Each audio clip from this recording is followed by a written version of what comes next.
So Ukraine's not fucking around today, that's for sure. Let's have a look at this. Always an ad, eh? Everywhere I fucking go, I gotta see a fucking ad. I don't want to go to your fucking resort because you're pissing me off with your fucking ad. It doesn't even have the skip ad thing on there. One of the biggest long-range attacks in the war. Watch this. Boom! This is a drone. See little people there. Boom. They had mobile drone motherships.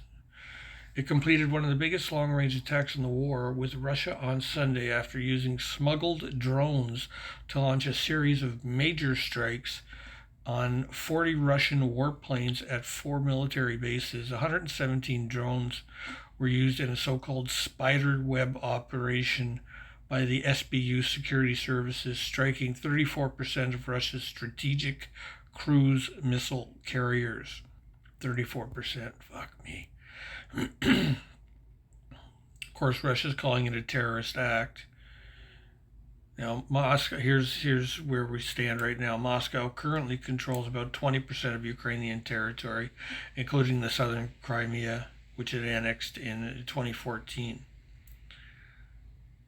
But I mean, 117 drones. So what happens is they drive in some kind of vehicle, and the roof pops off the vehicle, and out pop 117 drones, like a mothership. Which is kind of funny because I saw an Instagram post that was like an AI engineering post, and it showed this plane, and the plane was a Chinese bomber converted into carrying drones. Now, if you've ever seen a drone show where drones pop up in the sky and they make the image of the flag or somebody's head or the fucking Statue of Liberty, there's like 3,000 drones that will work in concert to create that pattern. Imagine that in a military setting, and each of those drones is a swarm. Robot, those robots that you see walking on they got the rounded leg for paws that people buy, look like dogs. They're mounted now with guns, and they're very, very accurate with their firing. So using autonomous weapons, they're cheaper to produce. You save ammunition. Theoretically, you save lives, depending on where you're sending your drones. There's a company in the United States called Anduril that works in concert with another company called Palantir. Peter Thiel owns one. Lucky Palmer, that's the guy's name, owns Anduril, and Anduril is a private military contractor. And they have all kinds of autonomous vehicles, little things that can fly up to somebody's head, and just a small little explosive beside somebody's head, and out they go.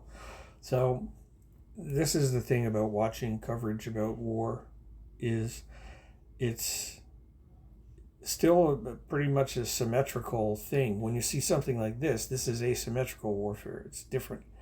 It's not tanks and troops and brigades and all of that stuff that you normally hear in the news on, tanks on tanks. We got to send them our Leopard tanks to counter their T-78 or T-85s or whatever.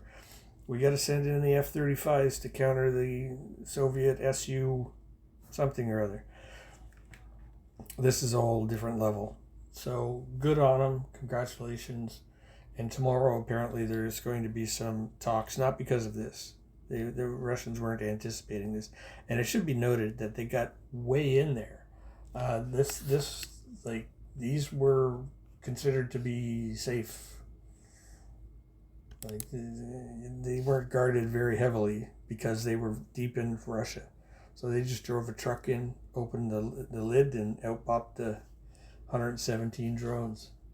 Fucking brilliant. Apparently it took like a year or a year and a half to plan or something like that. So I think of that, and then I think of the pagers that the Israelis did. That's just, there is some creative thinkers out there. Anyways, that's all. Bye.